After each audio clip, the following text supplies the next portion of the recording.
আমি সাইদুল হক দাঁড়িয়ে আছি কুমিল্লা চৌদ্দগ্রাম উপজেলার ঢাকা চট্টগ্রাম মহাসড়কের পাশে যে সিরিজ ফ্যাক্টরিটা রয়েছে হারি সর্দার এখানে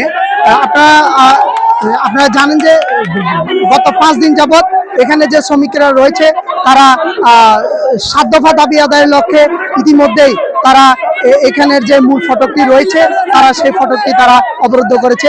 আজকে সকাল থেকেই আমরা এখানে যারা আন্দোলন করছে শ্রমিক তাদের থেকে আমরা জানতে পারি এখানে গতকালকে শ্রমিকদের উপরে তারা গণপিটুনি দিয়েছিল। এই গণপিটুনির কারণে শ্রমিকরা এখানে মহাসড়কে আন্দোলন করে এবং একই সাথে আজকে মহাসড়কে তারা অবস্থান নেয়, মহাসড়ক পুরাই জাম সৃষ্টি করে। একই সাথে তারা আমাদেরকে জানিয়েছে দাবি আদায় হওয়া পর্যন্ত তারা এই মহাসড়কটি তারা কোনোভাবেই তারা এই যান চলাচল করতে দিবেন না। এই মুহূর্তে স্থানীয় যারা রয়েছে বা আন্দোলনকারী যে সকল শ্রমিকরা রয়েছে আমরা তাদের সাথে কথা বলবো। আপনারা যদি আমার পিছনে অবস্থানটি দেখেন, সকাল থেকে তারা এখানে আমরা যেমনটি জানতে পেরেছি এর পূর্বেও তারা 13 দফা দাবি বাস্তবায়নের লক্ষ্যে একটি স্মারকলিপি কর্তৃপক্ষের নিকট তারা প্রদান করেছিল।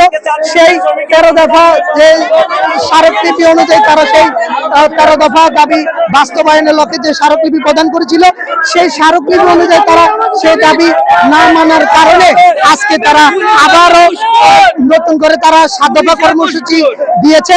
এই 7 দফা বাস্তবায়ন না হলে তারা এই মহাসড়কের যেই গাড়িগুলো রয়েছে তারা মহাসড়ক অবরুদ্ধ করে রেখেছে। একই সাথে চৌদ্দগ্রাম থানা সহ আশেপাশে যে আইন শৃঙ্খলা বাহিনী এবং ইতিমধ্যে সেনাবাহিনী এখানে অবস্থান করছেন, তারা এটি নিয়ন্ত্রণে আনার চেষ্টা করছেন।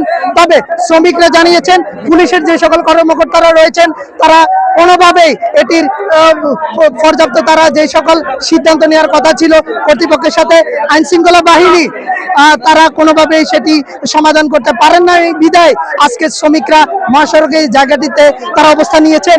এই মুহূর্তে আন্দোলনকারী যে শ্রমিকরা তারা যে 7 দফা বাস্তবায়ন লক্ষ্যে যে স্মারকলিপিটা তারা প্রেরণ করেছিল এবং এই স্মারকলিপির মধ্যে এই যে সিরিজ কোম্পানির যে ডিরেক্টর রয়েছে মোস্তফা তার পদত্যাগ সহ তারা 7 দফা যে বাস্তবায়নগুলো রয়েছে আমরা সেই 7 দফা বাস্তবায়নের লক্ষ্যে এখানে যে শ্রমিকরা রয়েছে তাদের থেকে শুনবো আসলে কি কি বাস্তবায়ন দাবি করলে তারা মহাসড়কটা ছাড়বেন এবং তারা ঠিকভাবে তাদের কর্মস্থলে পৌঁছাবেন।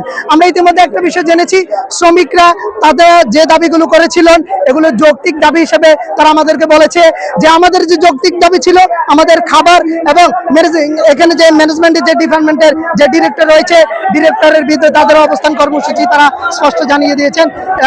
এই মুহূর্তে আমরা শ্রমিকদের থেকে জানবো যে 7 দফা কর্মসূচির মাধ্যমে তারা কি কাজ করলে তারা আবারও তাদের সেই কর্মস্থলে ফিরে যাবে। আমরা রোদে শুকাচ্ছি